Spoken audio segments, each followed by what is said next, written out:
नमस्कार साथियों, मैं यशवंत सिंह। और जैसा कि हम आपको जगह जगह पर भ्रमण कराते रहते हैं, जब भी टाइम मिलता है, छुट्टी का समय होता है, तो निश्चित रूप से आपको कोई ना कोई ऐसी नेचुरल जगह पर या कहीं किसी फेमस जगह पर हम ले जाते हैं आपको। और आज जैसा कि आप मेरे सराउंडिंग देख रहे हो, हम एक ऐसी जगह पर हैं जो जगह अपने आप में एक महाभारत कालीन, आप कह सकते हो कि महाभारत कालीन से ही बड़ी ही एक महत्वपूर्ण जगह। और सराउंडिंग आप देख सक रहे हो कि इतनी नेचुरल सराउंडिंग शायद राजस्थान के किसी भी क्षेत्र में आपको ना मिले। और हम इस समय मौजूद हैं राजस्थान के अलवर ज़िले के अंदर। अलवर ज़िले का एक बड़ा ही फेमस नलदेश्वर तीर्थ जो जाना जाता है, वैसे तो किंवदंतियाँ बहुत सारी फेमस हैं। कहा जाता है कि राजा नल, जिन्होंने यहाँ पर अपने 84 तप किए थे, इंडिया के अलग अलग हिस्सों पर उन्होंने अपनी साधनाएं की थी, और उसमें से एक साधना इनकी अलवर ज़िले के नलदेश्वर के अंदर भी है। नलदेश्वर का फेमस आप देख पा रहे हो यहाँ पे सराउंडिंग सारा का सारा। जिस समय पर ये जगह बहुत ही पुराने समय पर हुआ करती होगी, तो आप सोच सकते हो कि कितनी ही नेचुरल जगह ये होगी। और यहाँ पर नेचुरलता के साथ साथ में बहुत सारा जो कहते हैं फ्लोरा एंड फाउना, तो फ्लोरा एंड फाउना वाली जो चीज़ है यहाँ पर, कि यहाँ पर नेचुरल जो आपको नज़र आ रही है वनस्पतियाँ, वो तो यहाँ पर हैं ही, साथ साथ में ये क्षेत्र पड़ता है सरिस्का के टाइगर रिजर्व का क्षेत्र। बहुत सारे यहाँ पर वाइल्ड लाइफ, आपको बहुत सारे बाघ यहाँ पर, बहुत सारे टाइगर और बहुत सारे दूसरे जो वाइल्ड एनिमल्स हैं वो आपको यहाँ पे तरह तरह के देखने को मिलेंगे। आज हम कोशिश करते हैं कि आज हमें यहाँ से कोई टाइगर मिले। और क्योंकि अभी आप जैसे पीछे मेरी तरफ देख रहे हो, एक यहाँ पर नोटिस लगा हुआ है सरिस्का टाइगर रिजर्व का, और नियम अधिनियम के तहत यहाँ पर बताया हुआ है कि वन्य जीव अधिनियम के तहत यहाँ पर किसी भी तरह के नियमों का उल्लंघन करना अर्थदंड के साथ साथ में यहाँ पर उसको आजीवन कारावास तक का भी यहाँ पर प्रावधान दिया हुआ है।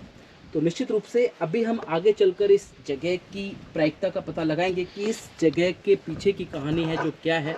तो अभी हम ऊपर चलेंगे और इसकी पूरी स्टोरी जानेंगे कि नलदेश्वर महादेव जो है यहाँ पर, लोगों का मानना है यहाँ पे कि राजा नल जो थे, इन्होंने यहाँ पर तपस्याएं की थी। कुछ लोगों का मानना है कि पांडवों ने यहाँ पे अज्ञातवास बिताया था।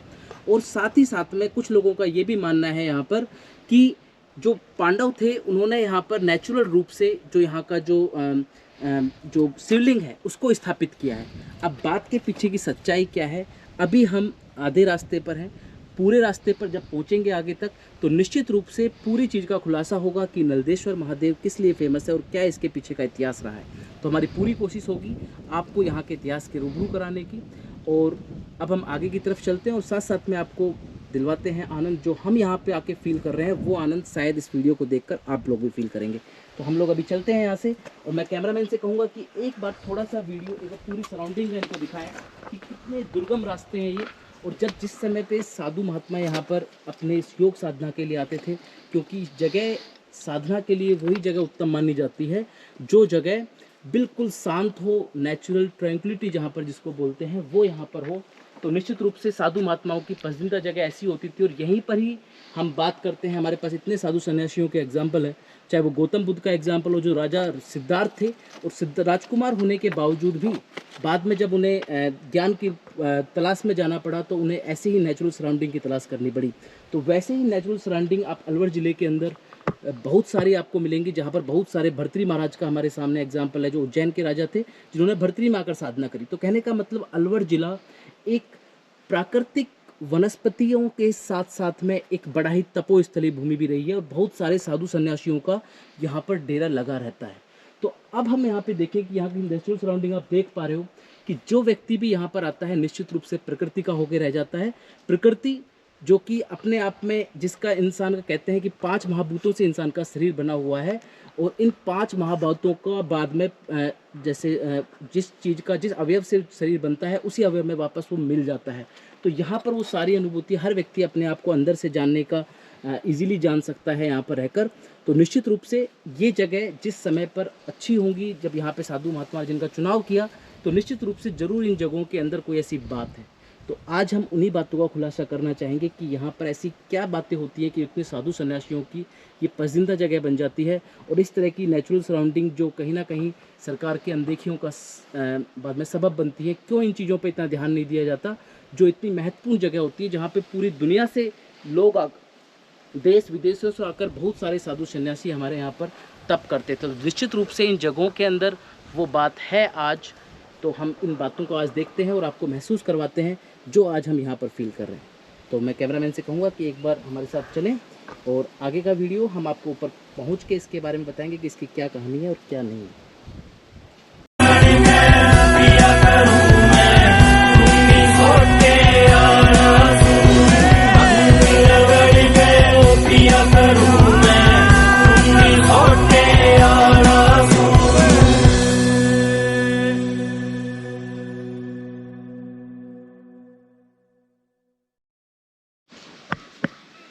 साथियों, नलदेश्वर टूर की कड़ी के अंदर हम जगह जगह पर यहाँ पर नलदेश्वर में जा रहे हैं, और नलदेश्वर के अंदर हम ऐसे ऐसे अद्भुत जगह पे जा रहे हैं जहाँ पे मन करता है कि व्यूवर्स को अगर वो सीन नहीं दिखाएं तो शायद कहीं ना कहीं बहुत ही अच्छी नेचुरलिटी से वो वंचित रह सकते हैं। तो उसी कड़ी के अंदर कहते हैं कि रेगिस्तान के अंदर कुछ थोड़ा सा जो पानी का हिस्सा होता है वो ओएसिस कहलाता है, और ऐसे ओएसिस देखने के लिए बहुत सारे पर्यटक हमारे थार के रेगिस्तान में जाते हैं। लेकिन ऐसा ही ओएसिस में हालांकि यहाँ का जो सराउंडिंग है वो कोई सैंड का नहीं है, वो कोई सैंड ड्यून्स का नहीं है, लेकिन यहाँ का जो सराउंडिंग है सिर्फ अरावली पर्वतमाला के पहाड़ों का है।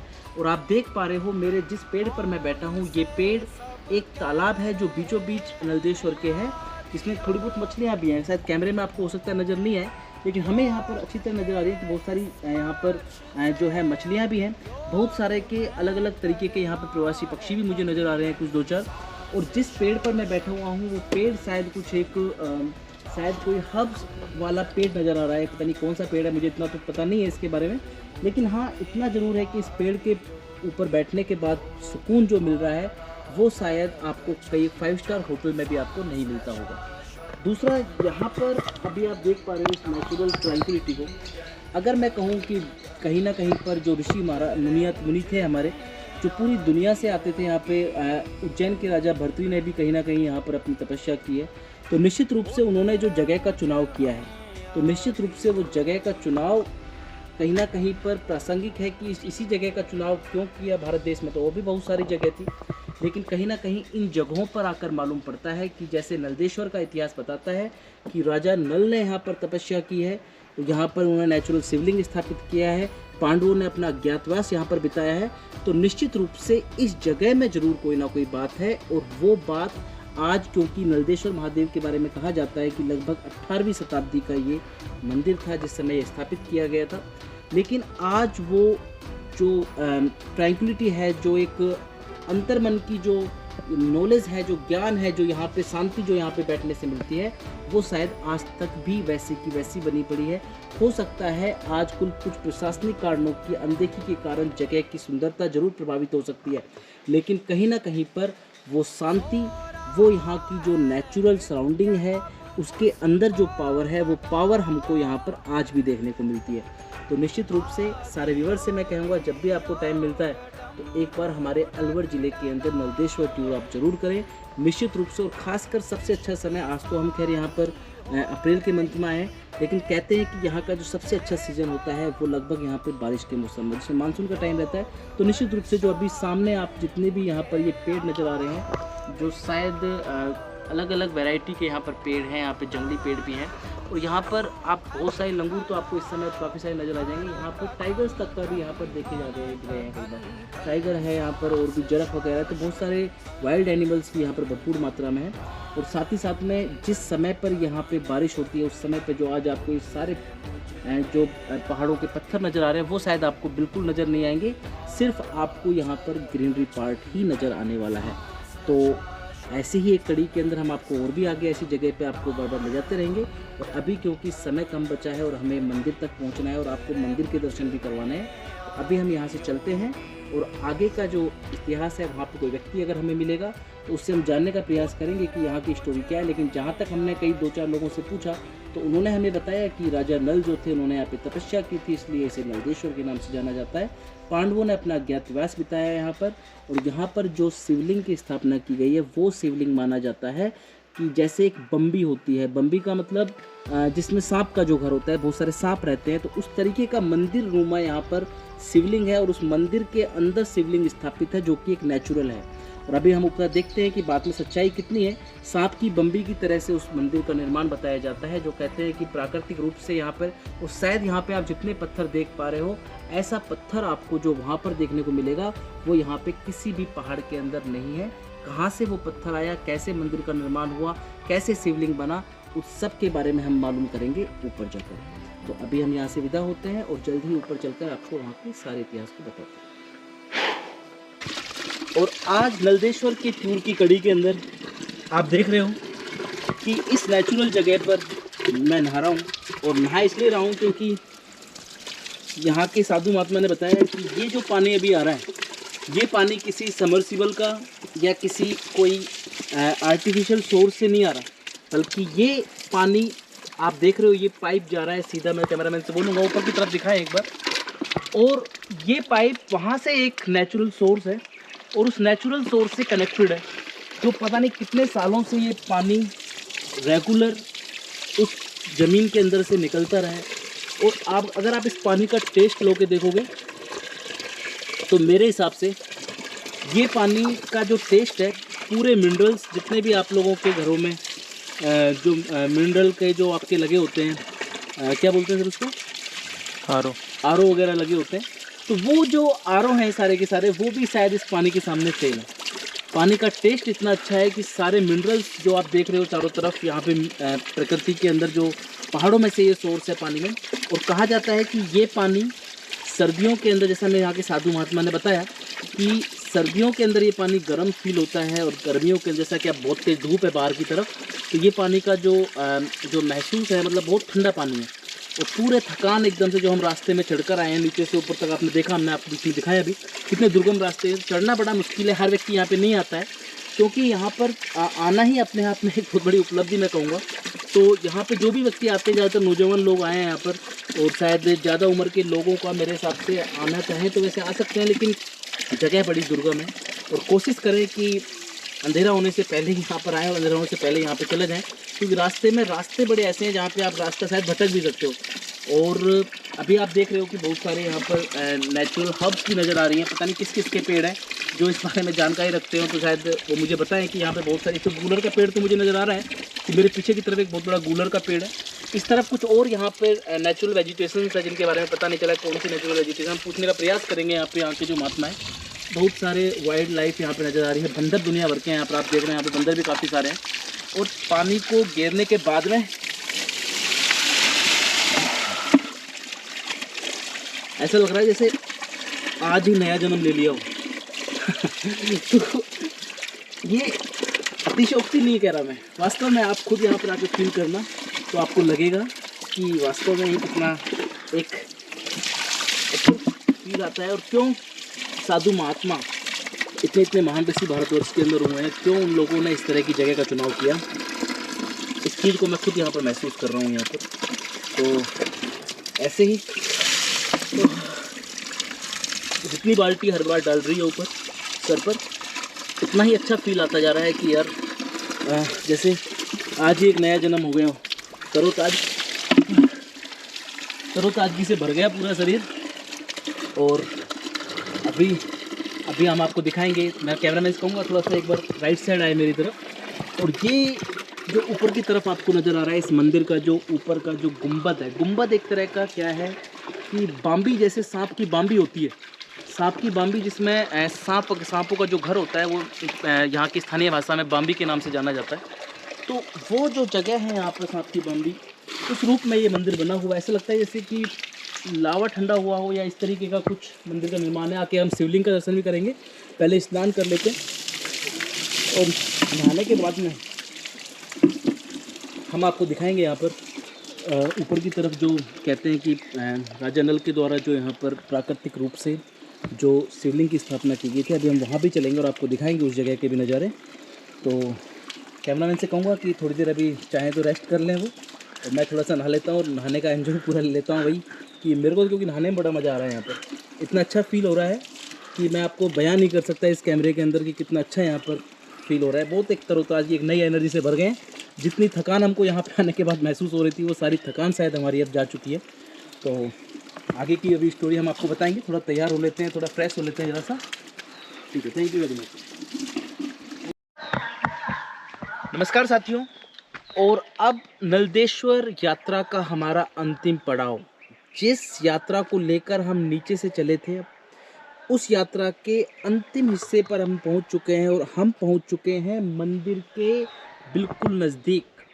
आप पीछे मेरे देख पा रहे हो, पीछे की तरफ जो आपको एक तरह की चट्टान नुमा नज़र आ रही है। ऊपर की तरफ कैमरामैन से कहूँगा कि एक बार हमारे व्यूवर्स को दिखाइए, जो पीछे की तरफ, नीचे की तरफ तो आपको पीछे कुछ कमरे नज़र आ रहे होंगे वाइट कलर के, और उसके ऊपर की तरफ जो आपको चट्टान नज़र आ रही है, वो चट्टान, यहाँ पर इतने सारे पत्थर हैं, इन सारे ही पत्थरों से बिल्कुल एक अलग तरह की चट्टान आप देख रहे हो कि ऐसा नज़र आ रहा है जैसे कि ज्वालामुखी के फटने के बाद जो लावा निकलता है, और वो लावा कहीं पर एक जगह जाकर एकत्रित हो जाता है, उस तरह का लावा हमें यहाँ पर नज़र आ रहा है।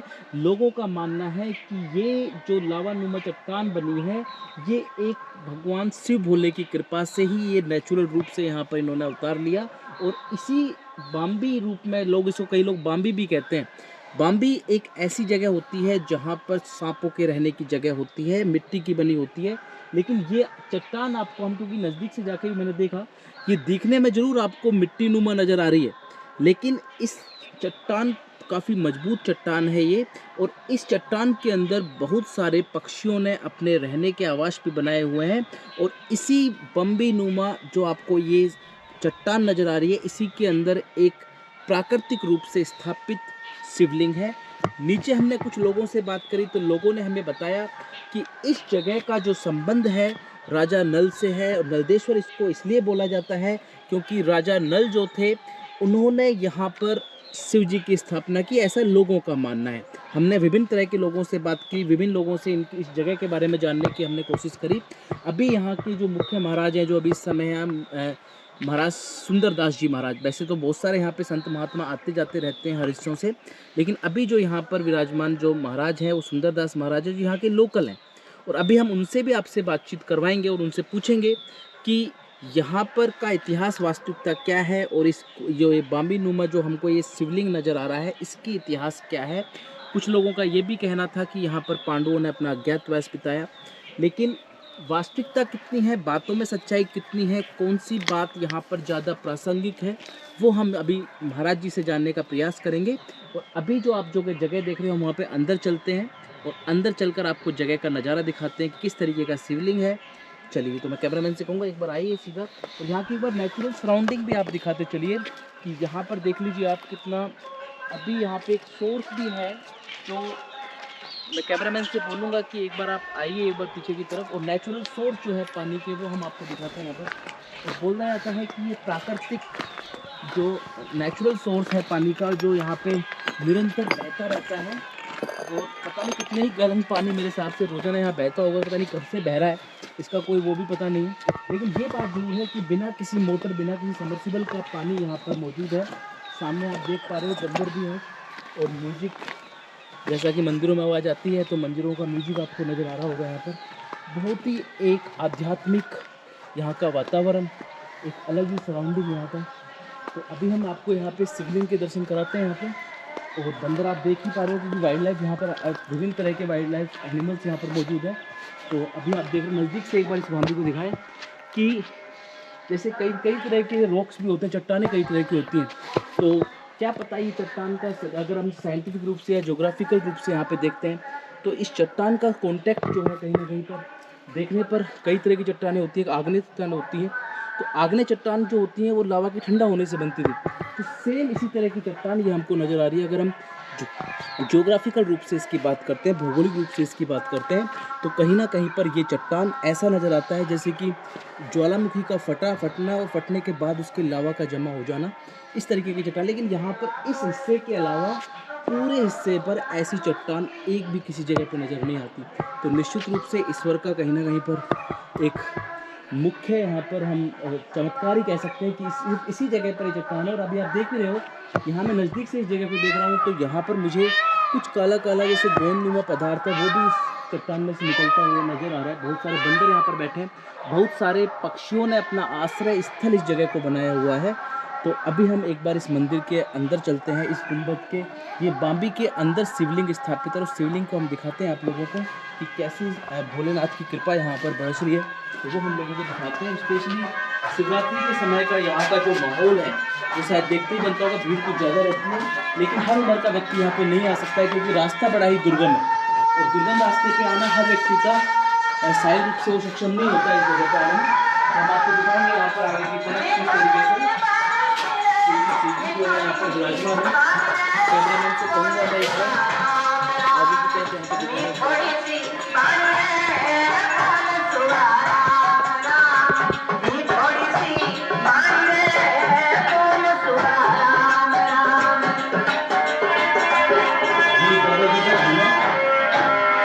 संप्रदाय के अंदर बाबा जी होगा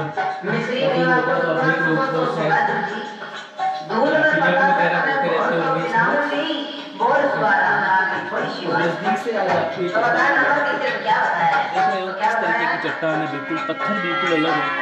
और शायद गौर से देखने पर ऐसा लगता है कि सारे देवी देवताएं जो कहते हैं कि पता नहीं कितने करोड़ देवी देवताएं जो होते हैं हिंदू धर्म के अंदर, अगर गौर से देखते हैं तो ऐसा लगता है कि हर पत्थर के अंदर, इसके अंदर कोई ना कोई देवता विराजमान है, कोई ना कोई देवी का यहाँ पे स्वरूप नज़र आता है अगर गौर से देखते हैं तो। इसमें जगह भी बनी हुई है, गुफाएँ हैं, क्या है, किस तरीके का, तो आप देख पा रहे हो इन पत्थरों के, बॉम्बे के पत्थर बिल्कुल अलग ही शिवलिंग यहाँ पर ये है।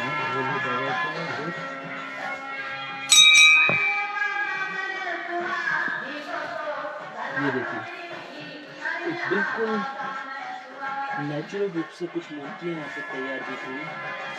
और मैं कैमरामैन से कहूँगा कि एक बार अंदर की तरफ लेके आए इस कैमरे को, हमारे व्यूअर्स को दिखाइए कि किस तरीके की यहाँ पर जो शिवलिंग स्थापित है, बिल्कुल एक नेचुरल। आप देख पा रहे हो, शायद अंधेरा अंदर की तरफ आपको है, लेकिन हम आपको दिखाते हैं एक बार कि किस तरीके से यहाँ पर जो मूर्तियाँ हैं वो बिल्कुल कुछ तो स्थापित लग रही हैं, लेकिन कुछ यहाँ पर नेचुरल बनी हुई हैं। देखो पता नहीं कितने पुराने पत्थरों से बनी हुई मूर्तियाँ हैं। और जगह आप देख पा रहे हो कितनी ठंड और कितनी ज़्यादा इसके अंदर एक शांति मिल रही है, एक अलग ही बिल्कुल अनुभव मैं कहूँगा। बिल्कुल एक ठंडा, बाहर गर्मी बहुत ज़्यादा, लेकिन इस बाम्बी के अंदर आने पर आप देख पा रहे हो बिल्कुल बहुत ही एक ठंड का सा और एक अच्छी अनुभूति यहाँ पे मिल रही है। तो बाकी तो समय के साथ तो कुछ चेंज हो जाते हैं, लेकिन कहीं ना कहीं पर बिल्कुल जगह काफ़ी ऐतिहासिक है। पत्थर आप देख पा रहे हो, ऐसे पत्थर शायद मैंने तो कभी देखे नहीं अपने आसपास अरावली पर्वतमाला के अंदर। तो अरावली पर्वतमाला के अंदर एक बहुत ही महत्वपूर्ण स्थान, बहुत ही एक प्राकृतिक सौंदर्य से भरपूर स्थान मैं इसको कहूँगा। और अभी आप देखो हम इस बम्बी से बाहर आ गए हैं, और तो काफ़ी सारे बंदर भी इधर दिख रहे हैं।